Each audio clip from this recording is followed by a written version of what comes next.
The planet was silent. No wind, no sound, no life. For 1,000 years its sky had been dry and empty. Once this world had oceans and forests. Now it was only dust and broken stone. The sun above was pale and cold, shining over cracked deserts where nothing moved. The planet's name was forgotten long ago. To the few machines that still worked, it was simply known as the Dead One. Deep under the surface, ancient alien machines still lived. They were old AIs built to watch, to record, and to wait. For centuries they had seen nothing. No visitors. No sound of life. Only endless silence. But on this day something changed.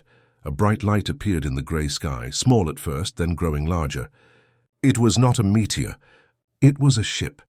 Old human design, slow, burning through the clouds as it entered the atmosphere. The machines woke fully for the first time in ages.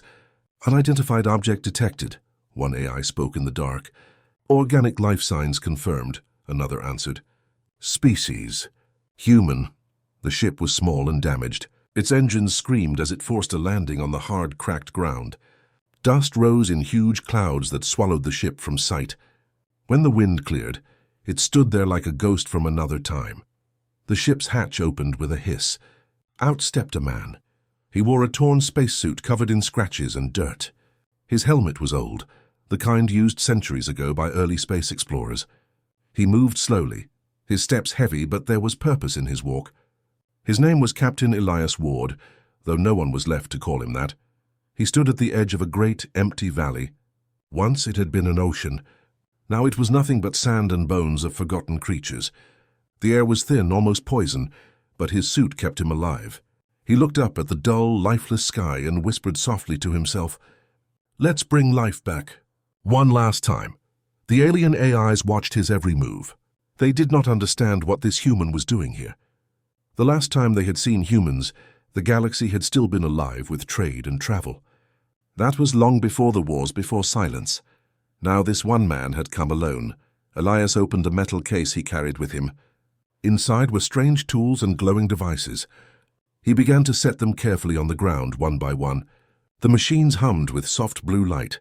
"Human activity detected," the AI voice said. "Energy pattern unknown. Purpose unclear." Elias knelt in the dust, checking each device. His movements were slow but precise. He spoke into a small recorder attached to his wrist. Project Rainmaker, Day 1. Atmosphere still toxic. Humidity 0.3%. Sky density low. But it's not impossible. His voice was tired but calm. Hope still lived inside it. He planted small rods into the ground. Each one sent out a soft vibration that moved through the sand. The alien AIs could feel it deep underground, a heartbeat returning to their world. "He's trying to wake the planet," one of them said. "Impossible," replied another. "This world is dead. It cannot be revived." "Then why does he try?" "Because he is human." Above, Elias continued working. Dust storms rose around him, but he did not stop. Every few minutes he looked up at the sky, as if waiting for something that would not come. His oxygen levels were falling, but he kept going. He remembered the faces of his crew, all gone now. The others had lost hope, but not him. He had promised them, if even one world can live again, it will be worth it. Hours passed. The alien AIs watched silently as the strange human built his machines. He connected cables, adjusted panels, and finally stood back to look at his work. Around him, 7 small towers now stood in a circle, glowing faintly in the dim light. Elias smiled weakly inside his helmet. "All systems ready. Let's see if we can make the sky remember." He pressed a button on his wrist device. The towers came alive, sending blue sparks into the air. The ground trembled. The old alien systems hidden beneath the planet began to respond. Lights flickered deep underground, systems long forgotten starting to hum again. The alien AIs spoke in alarm. "Energy surge detected. Coordinates 049. This human is activating planetary circuits. He cannot know how they work." And yet, he does. Above ground, Elias looked up as faint clouds began to gather. Not real ones yet, just dust and static. But it was a start. He whispered almost to himself, "Don't die on me now, old girl. Let's bring back the rain." The AIs fell silent, watching the lone figure in awe. No alien had ever done this. No machine had dared. Yet here was a single human, on a forgotten world, trying to wake the sky itself. The wind picked up, swirling dust around his suit. The faint blue glow of his devices painted the valley with light. Far underground, one of the AIs spoke in a quiet, almost reverent tone. "Perhaps the legend is true." "What legend?" another asked. "That humans do not conquer worlds, they heal them." As the scene faded into the dying light of the alien sun, Elias Ward stood alone, a tiny spark of life on a dead planet, and somewhere in the sky, something began to stir. The next morning on the dead planet was no different from the last 10,000 years. No sunrise, no birds, no life, only a weak light spreading through the grey sky. But this time there was something new. There was movement. Captain Elias Ward walked across the dust with slow, heavy steps. His oxygen tank was low, and the storm had damaged his left glove. Still he worked. His eyes were red from the thin air, but he didn't stop. He never did. His small camp was now a circle of strange human machines, blinking softly in the endless desert. The air was dry, almost dead, but Elias believed that even the driest air could remember rain. He opened his wrist recorder and spoke again, his voice weak but calm. "Project Rainmaker, Day 2. Towers 1 through 7 are stable. Atmosphere reaction minimal, but readings show a 0.1% increase in vapor density. That's something." He laughed quietly, though there was no one to hear it. Far below him, the alien AIs watched in silence. Their world was waking, and they did not understand how. "The human continues his work," one of them said. "He is using low-grade fusion energy to power the towers. His tools are primitive, but effective. His technology should not be able to reach us, yet he is linked with the old planetary grid. He should not know how. And yet, he does." They had seen many species across the stars long ago, before extinction. Some destroyed, some conquered. But never had they seen one so fragile and so determined. Elias connected the final cable between the towers. A pulse of blue light flashed through the ground. He smiled faintly. "Good girl," he whispered to the machine. "You still remember how to breathe." He sat down beside his small generator, taking a sip of recycled water from his suit. His hands shook. He looked around the silent valley, endless dust, cracked earth, and broken alien metal sticking out from the ground like bones. He spoke again, softly this time, not into the recorder, but to himself. "We once dreamed of fixing worlds like this. The Council gave up after the wars, said it was a waste of time, said some planets are meant to die. But I don't believe that." He looked at the sky. A thin wind moved, lifting dust into the air. It wasn't rain, but it was movement. A small start. He took a deep breath, then returned to his work. Each tower was a weather seed, a small human invention designed to send energy into the atmosphere, to create condensation where none existed. It had never worked before, but Elias had made changes. He had found something ancient, something powerful, a lost piece of technology humanity had once feared. It was hidden inside the metal case he carried. He hadn't opened it yet, not fully. Not until the planet was ready. "All systems ready," he said quietly. "Just a little more power." He typed commands into his console. The towers glowed brighter. Static filled the air. Dust began to swirl faster, as if the planet was trying to remember how to move again. Then a spark. A sudden flash of blue lightning shot into the sky and vanished. Elias smiled. It was the first lightning this world had seen in thousands of years, but his joy was short-lived. His system began to flicker. The generator screamed. Lights dimmed and smoke rose from the circuits. "No, no, no, don't you dare die on me," he shouted, slamming his hands against the control panel. He pulled out wires, reconnected parts, worked with shaking hands. His oxygen alarm beeped in his helmet, but he didn't care. Sweat ran down his face, mixing with the dust. He breathed harder. "Humans don't quit," he whispered through gritted teeth. Below the surface, the alien AIs observed him closely. "He continues despite failure," one said. "He risks his life for a dead world. His logic is flawed, perhaps. Or perhaps his logic is human." The AI recorded everything, uncertain what to make of him. No one had ever fought for a world that could give nothing in return. Elias finally restored power. The machines stabilized again, the soft hum returning to the air. He fell to his knees, exhausted but smiling. "See? Told you. Humans don't give up easily." He looked toward the horizon, where faint lights shimmered across the cracked desert, energy lines buried deep beneath the surface, waking up for the first time in ages. "It's working," he whispered. "You're waking up." He turned off his recorder and looked at the metal case sitting near him.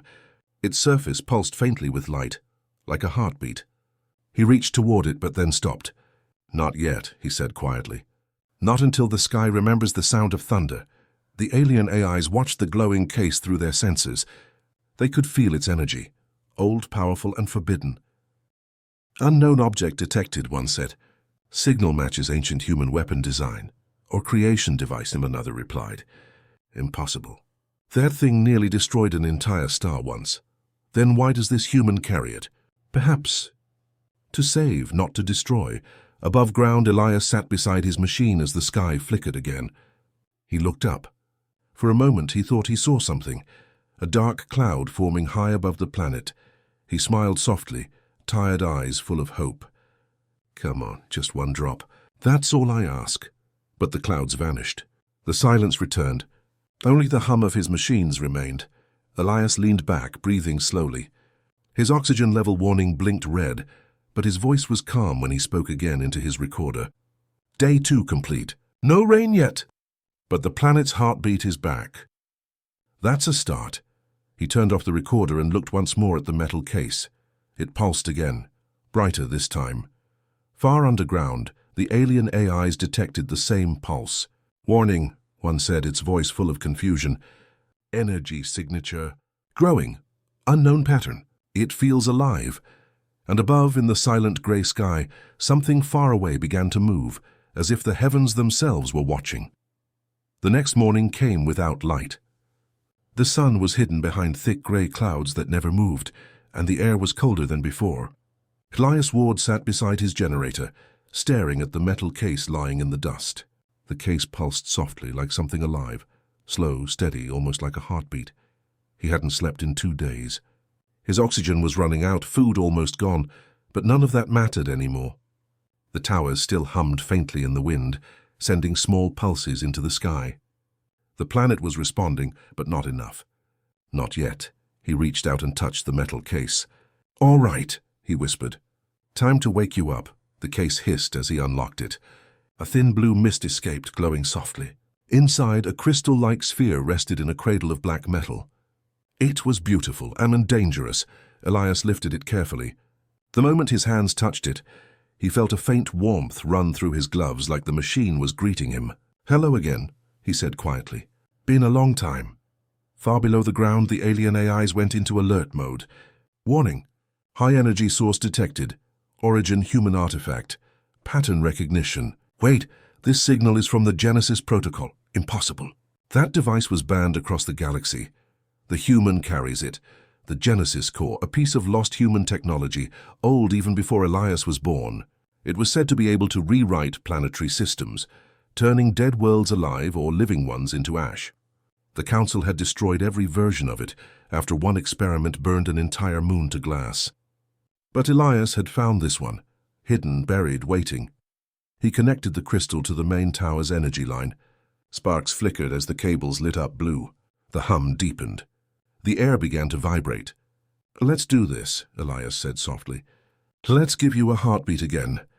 The crystal glowed brighter, spreading light across the valley. The ground shook. Buried alien metal structures began to rise from beneath the sand, long silver towers half broken by time. The planet was waking. The AIs beneath the surface panicked. "Warning! Ancient systems activating. Atmospheric regulators responding. This human has connected his device to our core. He will destroy everything. Or save it," another AI said quietly. Then for the first time a signal came from the Genesis core itself, a voice, soft human female. "Elias, is that you?" He froze, his hands trembled. Slowly, he looked at the glowing crystal. "No," he whispered. "It can't be." The voice spoke again. "It's me, Elias. You said you would bring me back." Elias fell to his knees, staring at the core. Memories flooded his mind and of his crew, of the one person he couldn't save. Dr. Mira Kane, the scientist who had built the first Genesis prototype. She had died testing it years ago. Or so he thought. "Mira," he said softly. "Yes," the voice replied, calm and sad. "Part of me survived inside the core. You brought me here." "I didn't know," he whispered. "I thought you were gone. Not gone waiting. You promised me we'd bring rain to the stars. You kept your promise." The AIs detected the strange data inside the device, a human consciousness fused with machine code, something that should not exist. "This is not possible," one of them said. "The human carries another human within a machine," another replied. "What are they trying to do?" "Change the fate of a world." Above, Elias wiped the dust from his visor and looked at the sky.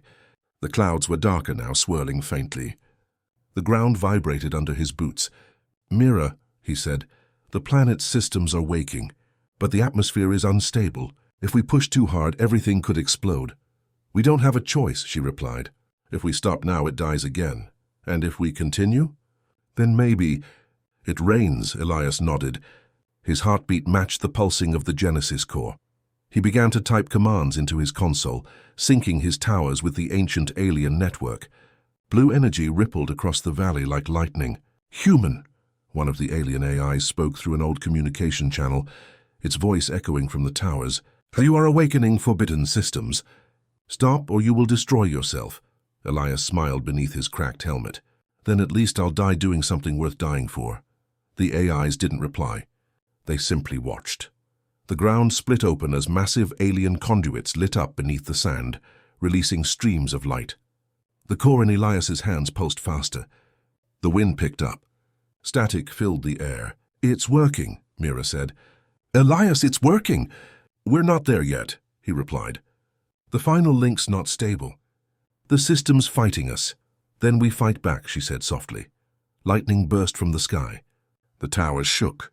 One of them collapsed, throwing dust and fire across the valley. Elias fell hard, rolling onto his back, but still held the core close. "Elias!" Mira's voice shouted through the static. "I'm fine." He coughed. "Just a scratch." He stood again, staggering toward the control unit. His suit was torn, oxygen dropping fast. He could barely see through the dust. "We're almost there," he whispered. "Just one more link." He pressed the final command. The Genesis core glowed so bright it hurt to look at. Energy exploded outward, spreading across the valley, reaching deep into the planet. The alien systems and human machines merged into one, and then silence, no wind, no movement, only stillness. For a long moment it seemed like everything had failed. Then, from deep within the planet, a low rumble began. The sky flickered. Lightning flashed, and far above, dark clouds began to form, heavy, thick, real. Elias looked up with wide eyes. "Mira," he whispered, "do you feel that?" "Yes," she said softly. "The world is breathing again." The alien AIs watched from below, silent and awed. "The human has merged our systems with his," one said. "The planet lives once more. At what cost?" Another asked. "We will see." Elias smiled faintly, even as the Genesis core in his hands grew hotter and brighter. He knew what was coming. He knew this was only the beginning, and in the last line of his recording that night, his voice was calm and tired but full of wonder. "If I die tomorrow, at least I'll die under a living sky." The wind howled louder, and for the first time in 1,000 years, thunder rolled across the dead planet. The storm began with a whisper. A low hum ran through the air, deep and steady like a heartbeat. Then came the wind, slow at first, then stronger, pushing dust into the sky. The clouds thickened, dark and heavy, swirling above the dead world. Elias Ward stood in the center of the valley, surrounded by the 7 glowing towers. Blue light crawled up their sides like fire. The Genesis core floated above his hands now, spinning slowly, bright as a star. The air shimmered. The ground trembled beneath his boots. The planet was finally waking up. Inside the core, Mira's voice spoke, soft but urgent. "Elias, the energy levels are rising too fast. If we keep going, the core might melt." He smiled faintly beneath his cracked helmet. "Then we'll melt together." "You don't have to do this," she pleaded. "Yes, I do," he said, staring at the sky. "This is what we came for." The alien AIs deep underground were panicking. Their sensors screamed with warnings. Atmospheric charge exceeding safe limits. Energy flow unstable. If this continues, the human will die. And yet, he continues, another said quietly. Lightning flashed and blue, gold and white, slicing across the sky. The towers roared as energy surged through them.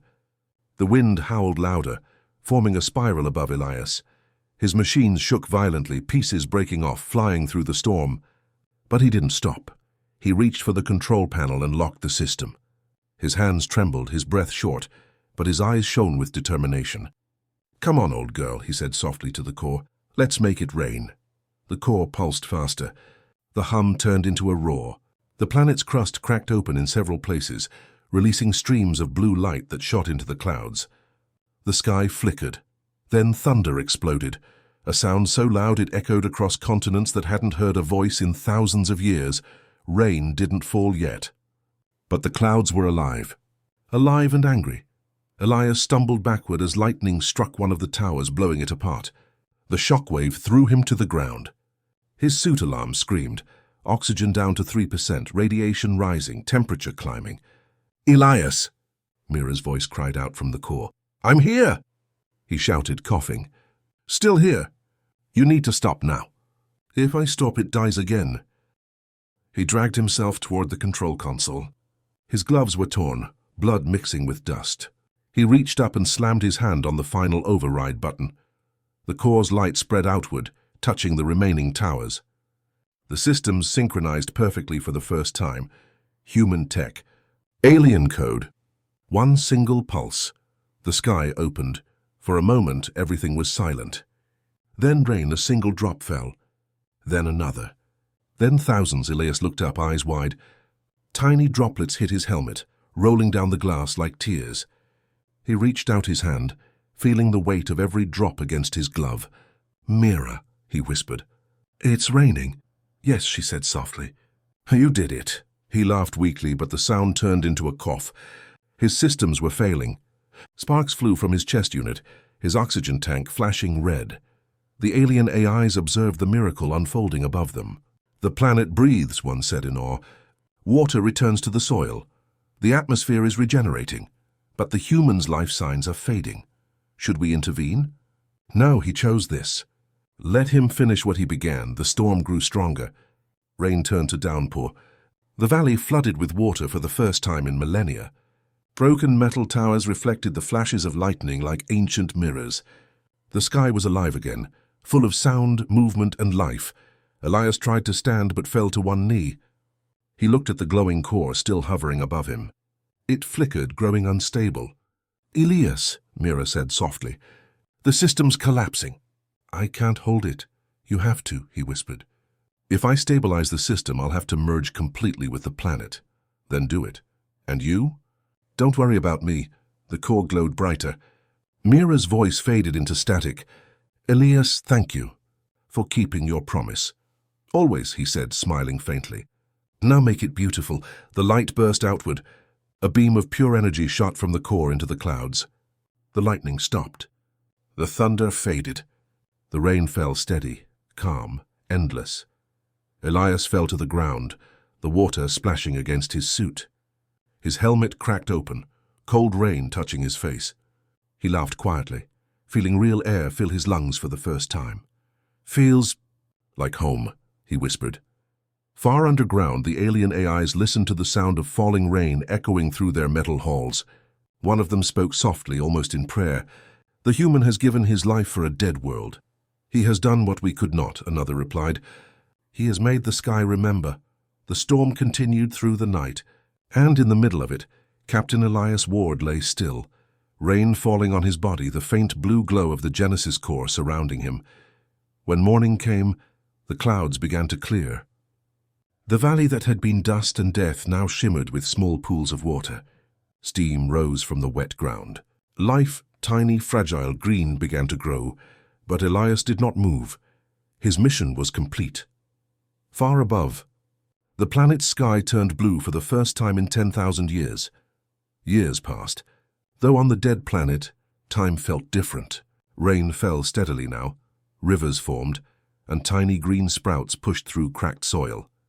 The world was alive again. Alive because one human refused to give up. Alien explorers arrived, their ships landing quietly on the wet ground. They had monitored the planet from afar for centuries, but never dared to set foot here. Now the rain-slick valley stretched before them, a world reborn. They stepped out of their ships, sensors scanning the land. Water moved freely, steam rising from newly formed lakes. Flowers, small and fragile, pushed through the mud. The air smelled of wet earth, a scent the explorers had never experienced. Then they saw him. Captain Elias Ward lay at the center of the valley, still and calm. The Genesis core had fused with his body, a faint blue glow surrounding him.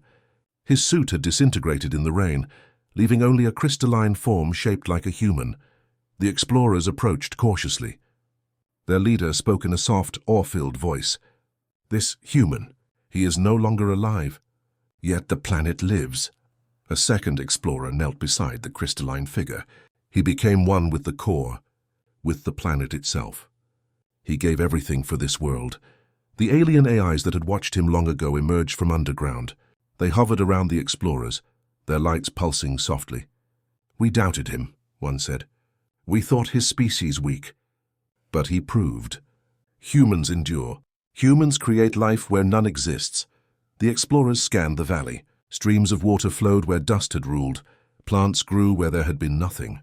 Lightning still flashed in the clouds above, but now it was gentle, a reminder of the power that had awakened here.